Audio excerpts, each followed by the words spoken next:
कि आखिर बोकारो एयरपोर्ट क्यों नहीं बन पा रहा है? देखिए, बोकारो के नागरिक होने के नाते, बोकारो में हम लोग का जन्म हुआ। बोकारो एक ऐसा सिटी है, बौद्धिक नगरी के रूप में इसकी पहचान है। आईआईटी से लेके हार्वर्ड तक और टीसीएस से लेके अमेरिका के सिलिकॉन वैली तक बोकारो के लोगों ने अपनी पहचान बनाई है। बोकारो में एयरपोर्ट होना ही चाहिए। अचानक अभी बोकारो वर्सेस धनबाद में एयरपोर्ट आ गया, इस पर क्या कहना चाहिए? देखिए, ये बहुत ही मतलब कैजुअल रीडिंग है इस टॉपिक का।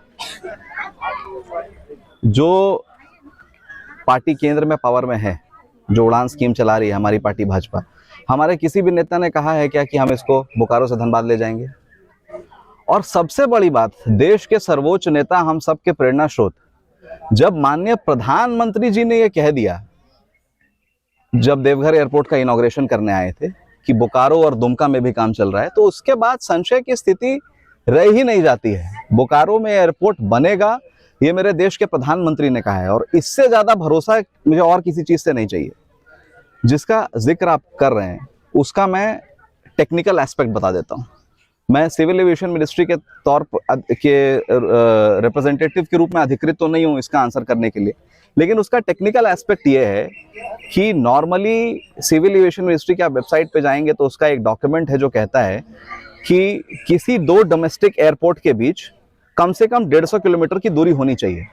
लेकिन वही डॉक्यूमेंट ये भी कहता है कि सरकार चाहे तो अलग अलग रीजन से इसमें एक्सेप्शंस हो सकते हैं, पैसेंजर लोड की वजह से, स्ट्रेटेजिक रीजन से, जिसके कारण अभी देखिए दिल्ली में, मुंबई में, बैंगलोर में, गोवा जैसे शहर में भी 2 एयरपोर्ट्स का प्रावधान है। बोकारो धनबाद में वैसी स्थिति है कि नहीं, वो तो सिविल एविएशन मिनिस्ट्री का काम है जज करने का, वो हमारा आपका काम नहीं है। और जब मेरे प्रधानमंत्री ने यह कहा है कि बोकारो में एयरपोर्ट बनेगा, तो किसी को भी इस पर संशय की स्थिति में नहीं होना चाहिए। बोकारो में एयरपोर्ट बहुत हद तक तैयार है, और स्टेट गवर्नमेंट अगर अपना काम करेगी तो बोकारो में एयरपोर्ट बहुत जल्द बनकर तैयार हो जाएगा। डिले सिर्फ स्टेट गवर्नमेंट की वजह से है? तो कोई तो ऐसा आधिकारिक डॉक्यूमेंट होगा, कोई तो ऐसा पेपर होगा जिसके बेसिस पे हम ये कह सकते हैं कि ये स्टेट गवर्नमेंट का रिस्पॉन्सिबिलिटी और ये सेंट्रल गवर्नमेंट की रिस्पॉन्सिबिलिटी है। जब मैंने एक नागरिक के तौर पर इस पे सर्च किया तो एक डॉक्यूमेंट जो कि कोई क्लासिफाइड डॉक्यूमेंट नहीं है, कोई गोपनीय डॉक्यूमेंट नहीं है, एक डॉक्यूमेंट जो सामने आया मिनिस्ट्री ऑफ सिविल एविएशन की वेबसाइट पे, एक उड़ान मैनुअल करके एक 42 पेजेस का डॉक्यूमेंट है। अगर आप लोग मुझे सहमति देंगे तो इसकी एक कॉपी मैं दिखाना चाहूंगा आप लोगों को उस डॉक्यूमेंट की।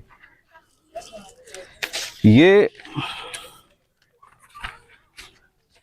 उड़े देश का आम नाम मिनिस्ट्री ऑफ सिविल एविएशन का नवंबर 2021 का डॉक्यूमेंट है, और ये कोई क्लासिफाइड डॉक्यूमेंट नहीं है, ये अवेलेबल है पब्लिक डोमेन में, कोई भी गूगल पे जाके टाइप करेगा मिलेगा।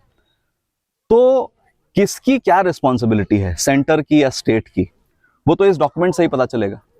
आप हवा में तो कुछ भी कह सकते हैं कि सेंटर की रिस्पॉन्सिबिलिटी है, स्टेट की रिस्पॉन्सिबिलिटी। जब मैंने पूरा अध्ययन किया, आप इस डॉक्यूमेंट के पेज नंबर 18 पे जाएंगे तो सेंटर, स्टेट और एयरपोर्ट अथॉरिटी सबका इसमें रिस्पॉन्सिबिलिटीज लिखी हुई है। मैं आपको अलग से शेयर भी कर दूंगा। मैंने कोशिश की कि ये हिंदी में मिले, लेकिन यह डॉक्यूमेंट सिर्फ अंग्रेजी में मिला।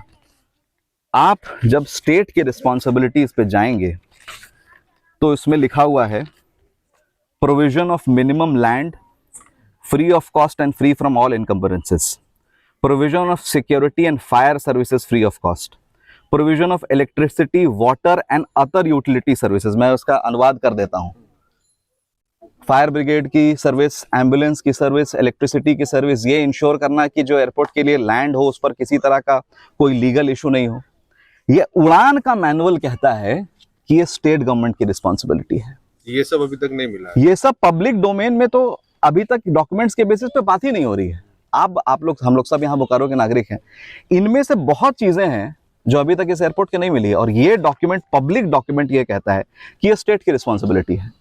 तो या तो स्टेट गवर्नमेंट की तरफ से जो जनप्रतिनिधि हैं जो बात कर रहे हैं वो इस डॉक्यूमेंट को झुटला दें, तब तो बात समझ में आती। लेकिन अगर ये पब्लिक डॉक्यूमेंट है जिसको झुटलाया नहीं जा सकता, तो स्टेट आगे आकर एक्सप्लेन करे, स्टेट गवर्नमेंट, कि बोकारो के एयरपोर्ट में विलंब क्यों हो रहा है। अगर वो कोई मेरे सामने ऐसा डॉक्यूमेंट रख देंगे कि नहीं ये सेंटर की रिस्पॉन्सिबिलिटी, मैं उसको मानने के तैयार हूं। यहाँ कोई ईगो का बात नहीं है, फिर हम जाएंगे सेंटर के पास, सेल के पास, कि हमारा एयरपोर्ट क्यों नहीं बना।